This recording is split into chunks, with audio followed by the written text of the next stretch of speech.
मित्रों, मैं भारत देश के राष्ट्र नायक, जन जन के नेता, भारत देश को विश्व गुरु बनाने हेतु संकल्पित राष्ट्रवादी प्रधानमंत्री आदरणीय नरेंद्र मोदी जी के स्वागत के लिए मंच में सभी सम्मानीय अतिथिगणों से आग्रह करूंगा कि एक बड़ी माला से माननीय प्रधानमंत्री जी का स्वागत करें। जोरदार तालियां बजाकर हम माननीय प्रधानमंत्री जी का स्वागत करें।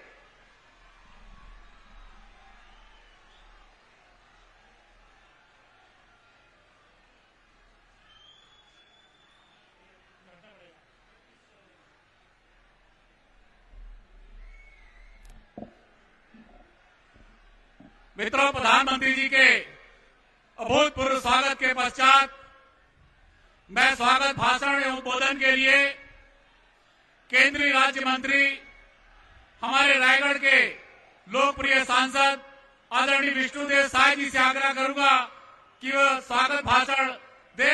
एक बार जोरदार तालियां बजाकर विष्णुदेव साय जी का भी स्वागत करें।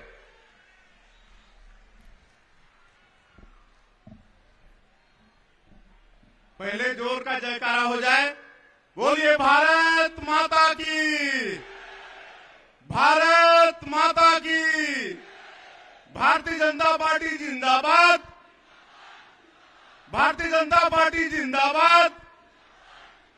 नरेंद्र मोदी जिंदाबाद, नरेंद्र मोदी जिंदाबाद।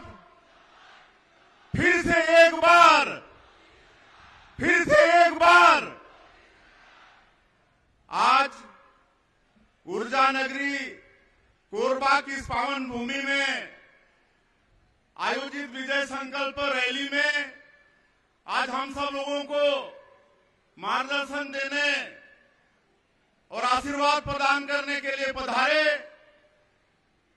विश्व के सर्वाधिक लोकप्रिय नेता, जन जन के नायक और हमारे भारतवर्ष के यशस्वी प्रधानमंत्री परम आदरणीय श्री नरेंद्र मोदी जी, सम्मानीय मंच और इस विजय संकल्प रैली में लोकसभा क्षेत्र कोरबा, सरगुजा, रायगढ़, चांपा, जांजगीर, बिलासपुर क्षेत्र से आए सभी कार्यकर्ता बंधुओं, मतदाता भाई और बहनों, अधिकारी, कर्मचारी और मीडिया के मित्रों, बंधुओं, आज छत्तीसगढ़ प्रदेश और विशेषकर चारों लोकसभा क्षेत्र कोरबा, सरगुजा, रायगढ़, बिलासपुर, चांपा, जांजगीर के लोगों के लिए बड़ा ही सौभाग्य का दिन है कि आज के विजय संकल्प रैली में विश्व के सर्वाधिक लोकप्रिय नेता, जन जन के नेता और हमारे देश के यशस्वी प्रधानमंत्री आदरणीय नरेंद्र मोदी जी हम लोगों को संबोधित करने के लिए पधारे हैं। मैं चाहूंगा कि जोरदार आप लोग करतल ध्वनि से उनका स्वागत करें। बंधुओं,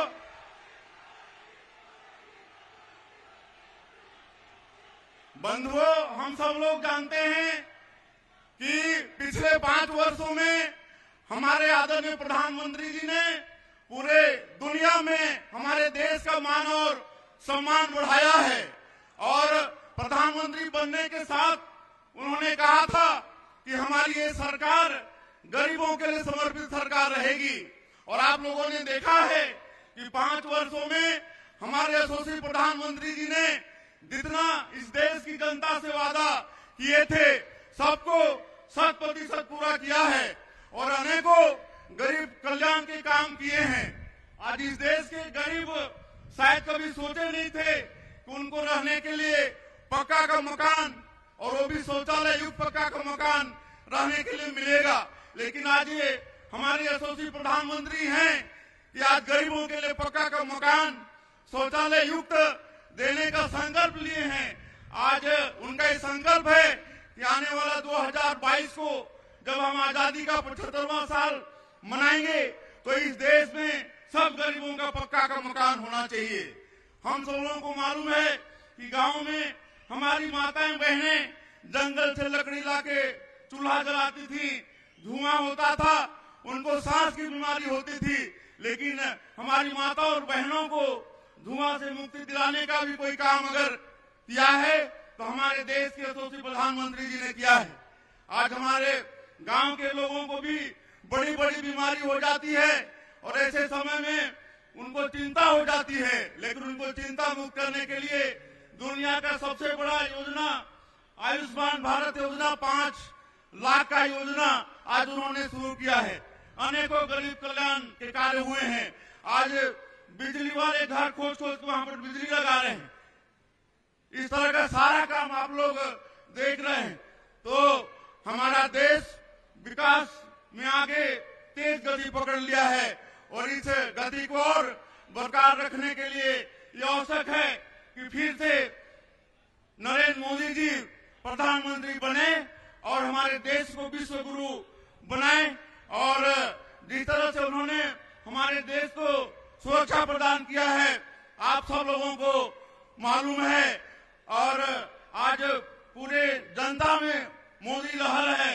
आप सब लोगों से मेरा निवेदन है कि आप यहाँ पर हमारे आदरणीय प्रधानमंत्री जी को एक बार फिर से ताली बजाकर आश्वस्त करें कि इस बार फिर से छत्तीसगढ़ में हम 11 में से 11 लोकसभा सीट जिता के देंगे। और आज छत्तीसगढ़ में जो कांग्रेस की सरकार है, धोखा देके एक घोषणा पत्र जारी करके ठग के चुनाव जीती है, लेकिन 4 महीने में ही इस प्रदेश की जनता का मतलब कांग्रेस की सरकार से मुंह भंग हो गया है। आज उनके वादे खोखले साबित हुए हैं, चाहे वो कर्जा माफी की बात हो या बेरोजगारों को बेरोजगारी भत्ता देने की बात हो या धान का बोनस देने की बात हो, सारे वादों में फेल हो गए हैं। और आज इस प्रदेश की जनता फिर से मोदी जी को प्रधानमंत्री के रूप में देखना चाहती है। मैं और ज्यादा नहीं बोलते हुए यहाँ पर हमारे 3 लोकसभा क्षेत्र के प्रत्याशी उपस्थित हुए हैं, मैं उनको यहाँ पर पुकारूंगा। बिलासपुर कोरबा क्षेत्र से श्री ज्योतिनंद दुबे जी, सरगुजा से श्रीमती रेणुका सिंह जी और रायगढ़ से श्रीमती गोमती साई जी। आप सब लोगों से निवेदन है कि हमारे तीनों प्रत्याशियों को आप सबका भरपूर आशीर्वाद और सहयोग मिले। और एक बार फिर से आप सब लोगों की तरफ से हमारे जन जन के नेता यशस्वी प्रधानमंत्री राष्ट्र नायक श्री नरेंद्र मोदी जी को बहुत बहुत उनका अभिनंदन स्वागत करते हुए अपनी बात समाप्त करता हूं। बहुत बहुत धन्यवाद।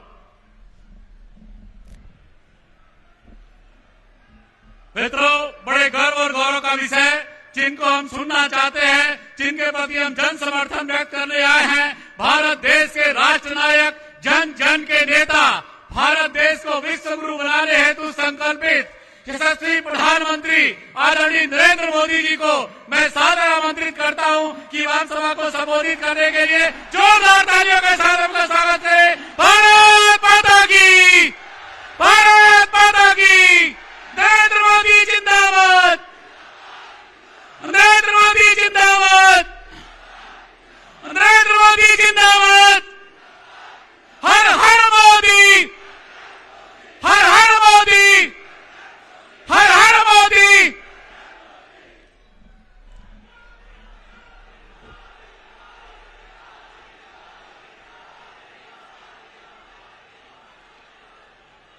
मंच पर विराजमान भारतीय जनता पार्टी के सभी वरिष्ठ नेतागण, इस चुनाव में भारतीय जनता पार्टी के सभी उम्मीदवार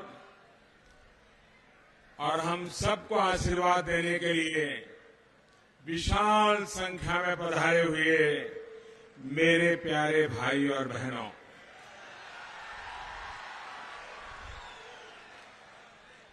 आज यहाँ आए हमरा दीदी, बहिनी, दाई, दादा, भैया और संगवारी मन लो मोर जय जोहार।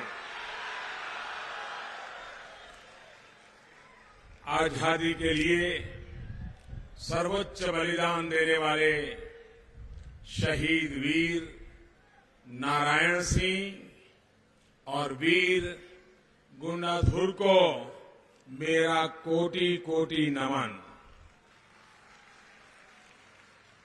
मैं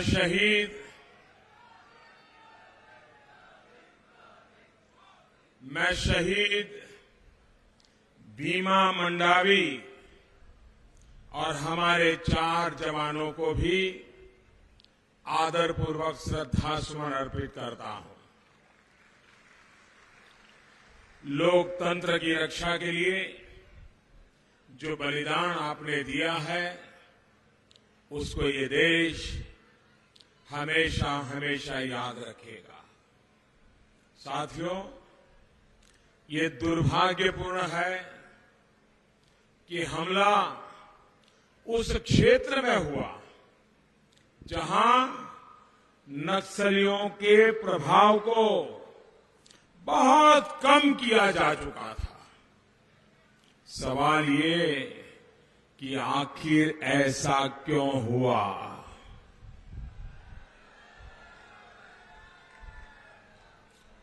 आपको याद होगा, जब विधानसभा चुनाव के दौरान मैं यहां आया था, तब मैंने कांग्रेस के नेताओं के बयानों की तरफ छत्तीसगढ़ के भाइयों बहनों का ध्यान दिलाया था। तब नक्सलियों को क्रांतिकारी बताने का एक दौर कांग्रेस के भीतर चल पड़ा था। नक्सलियों को क्रांतिकारी कह रहे थे।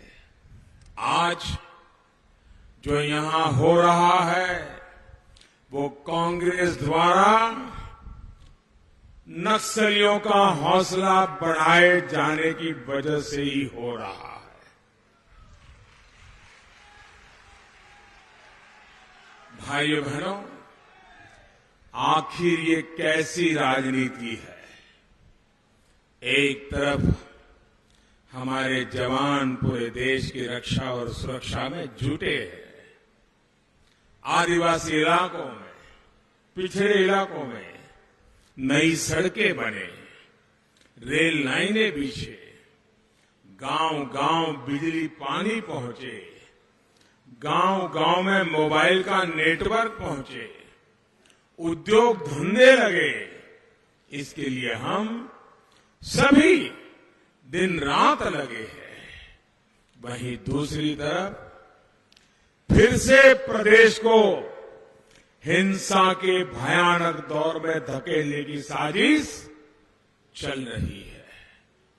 नक्सलियों, माओवादियों के इन समर्थकों से आपको सावधान रहने की जरूरत है।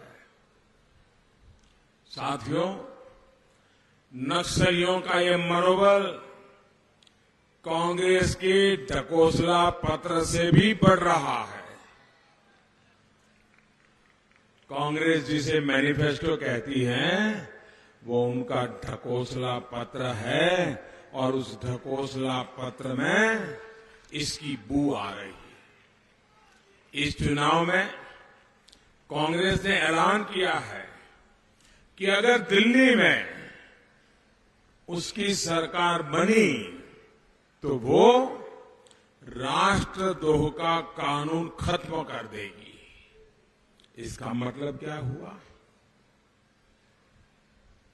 मतलब ये कि जो यहां जंगलों में शांति से रहने वाले हमारे आदिवासी परिवारों को, बच्चों को भड़काते हैं, जो अपने स्वार्थ के लिए इनको हथियार पकड़ाते हैं, ऐसे लोगों को अब खुला लाइसेंस मिल जाएगा, खुली छूट मिल जाएगी।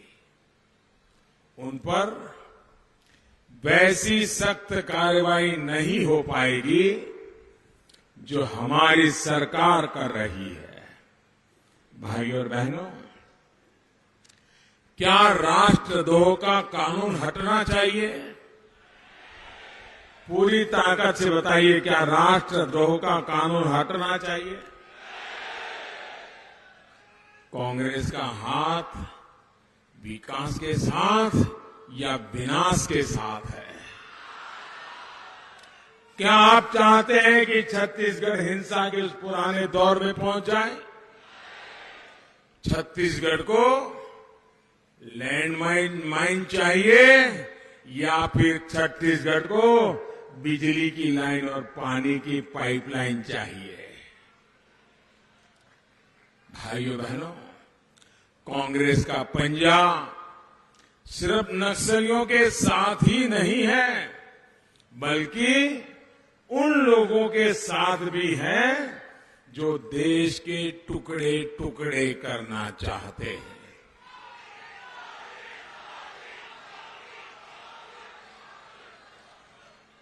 छत्तीसगढ़ के, भारत के लाखों वीर जवान जम्मू कश्मीर को आतंकी गहरी साजिशों से बचाने में जुटे हैं।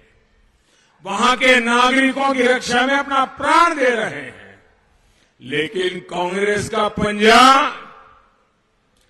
उनको भी कमजोर करना चाहता है। कांग्रेस कहती है कि हमारे जो जवान आतंकियों से लड़ रहे हैं, उनको जो सुरक्षा कवच मिला हुआ है, उस सुरक्षा कवच को भी हटा लिया जाएगा, छीन लिया जाएगा।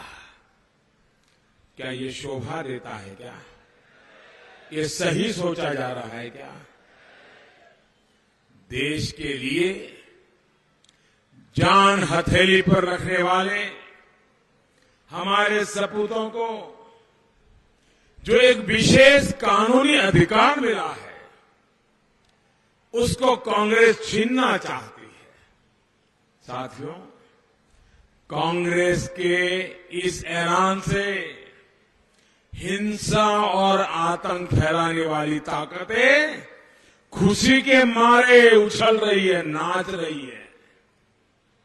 क्या कांग्रेस को आप देश की सुरक्षा से, अपनी सुरक्षा से खिलवाड़ करने देंगे?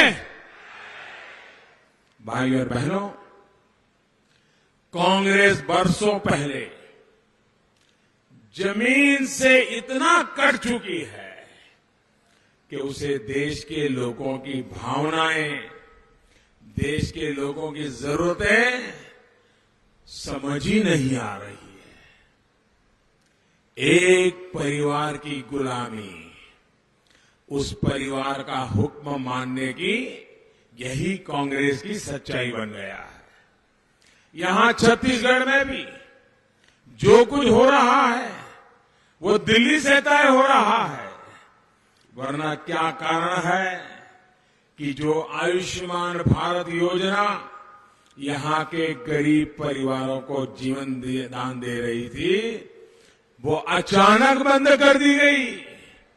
भाइयों और बहनों, गरीबों से 5 लाख रुपए के इलाज की सुविधा छीनना ये बहुत बड़ा पाप है कि नहीं है? ये पाप है कि नहीं है? ऐसा पाप करने वालों को सजा दोगे कि नहीं दोगे? साथियों, एक और योजना है, पीएम किसान योजना। इसके तहत केंद्र सरकार हर साल किसानों के खाते में 75,000 करोड़ रुपए जमा करा रही है। छत्तीसगढ़ के भी 35 लाख छोटे किसान परिवारों को इसका लाभ मिलना तय है, लेकिन यहां पर अभी बहुत ही कम किसान परिवारों को पहली किस्त मिल पाई है। इसलिए नहीं कि चौकीदार की सरकार भेजना नहीं चाहती है, इसका कारण यह है क्योंकि यहां जो सरकार में बैठे हैं, जमानती लोग जो यहां बैठे हैं,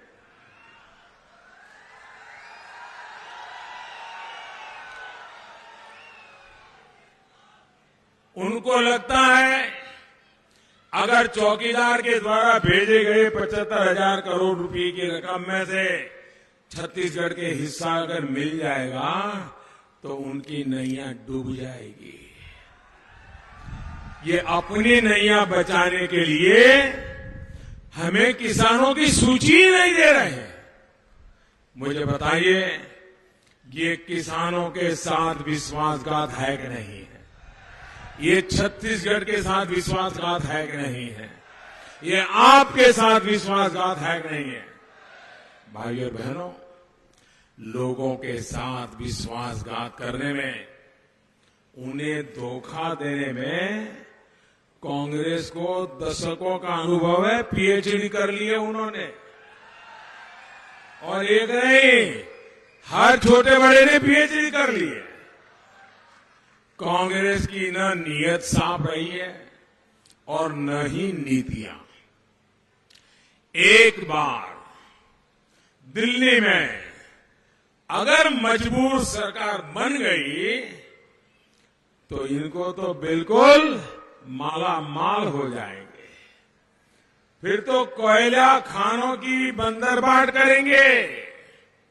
याद करिए, 2014 से पहले इन्होंने यही किया था। लाखों करोड़ रुपयों का घोटाला, कोयला घोटाला किया। आदिवासी क्षेत्रों में लूट की खुली छूट दे दी। न आदिवासियों को कुछ मिला, न देश के खजाने में कुछ आया। सब पर कांग्रेस के पंजे ने झपटा मार दिया।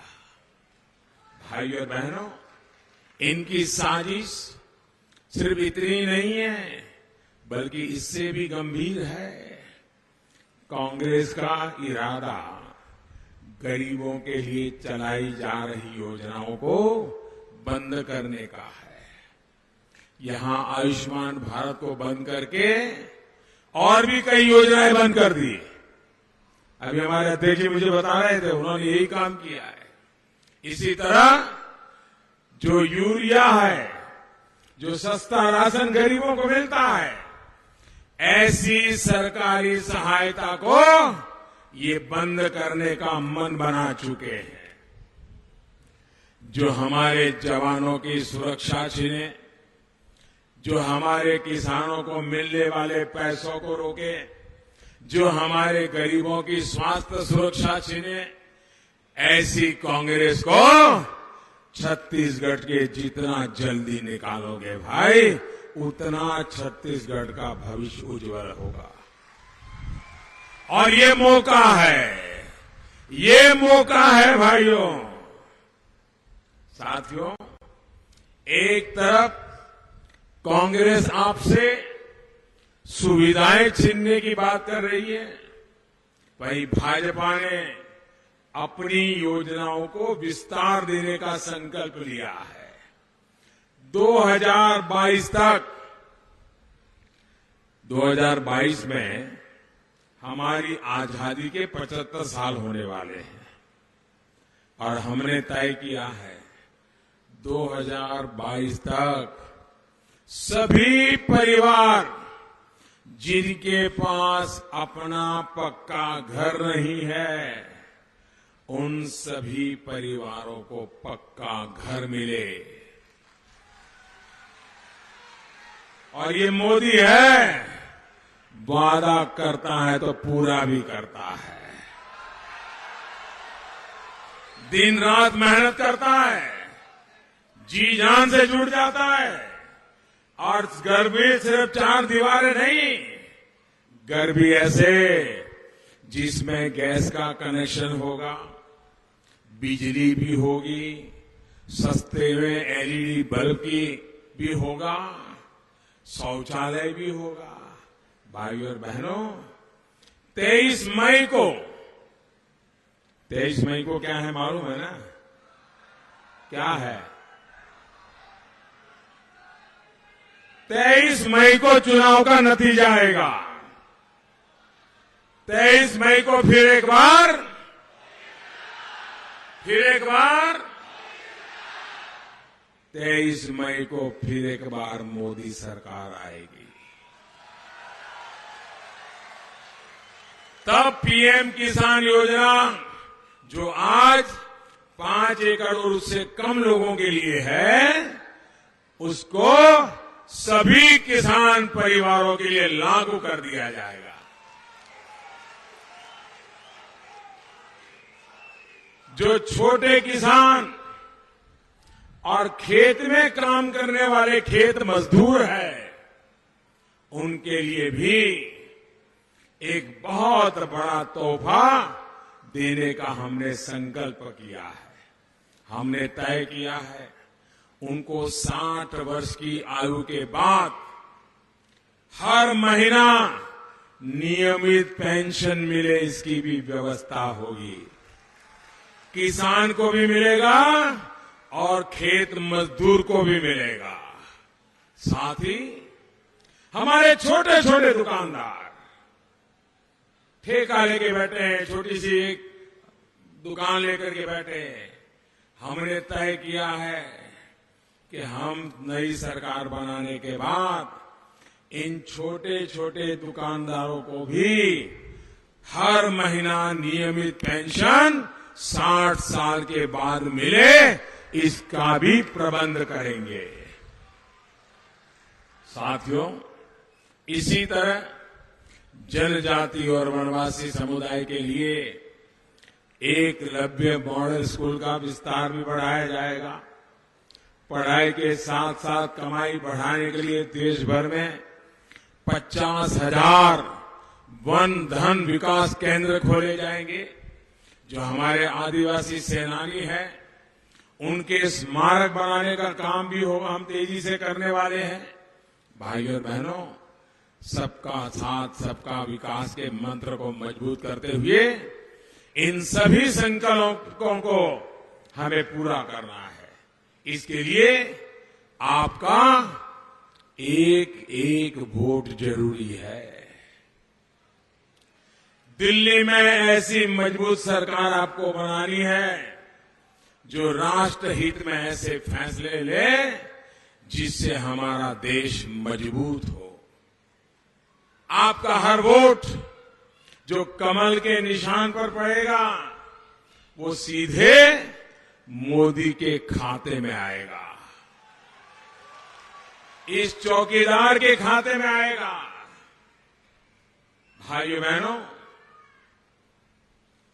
आजकल देखा होगा ये नामदार, ऐसा लग रहा है गालियां देने की, बद्दे से बद्दी बात करने की फैशन हो गई है। उन्होंने अभी एक आरोप लगाया, सारे मोदी चोर क्यों हैं? अब यहां जो साहू समाज है, अगर वो गुजरात में हो तो उनको लोग मोदी कहते हैं। क्या सबके सब चोर है क्या?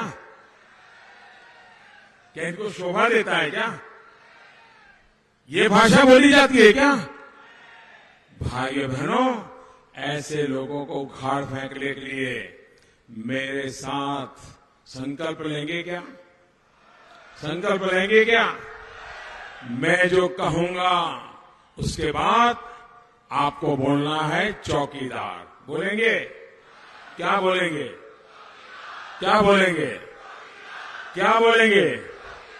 मैं हवा, मैं हवा, तू अमन, दीदी मन, दाई मन, बाबा मन, लड़का मन, हम सबको ये जन, हम सबको जन। भारत माता की, भारत माता की। बहुत बहुत धन्यवाद।